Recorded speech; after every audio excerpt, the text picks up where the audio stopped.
The histories of the things and the places that I photograph is absolutely fundamental to my work.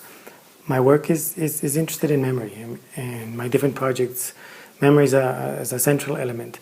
But I understand memory not as something that is going back to a moment, but actually a very present experience. And that present experience is made then of elements that time has left. They can be very subtle, they can be very visible, some of them, and some of them are very invisible. So the question then is, how do you photograph that?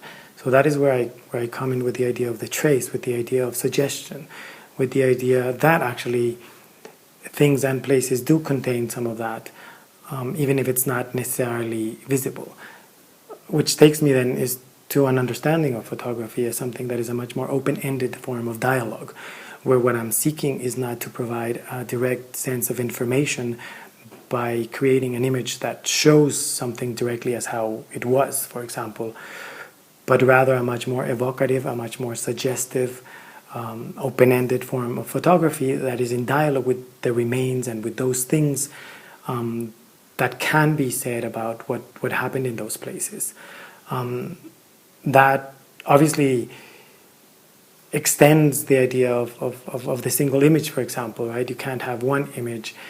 My work is usually requires a sense of various forms of images. Images that don't necessarily want to create a linear story, precisely because I am not engaging this idea of memory as a linear thing that extends from the past into the present, but almost like a contemporary thing where different elements are playing on at the same time.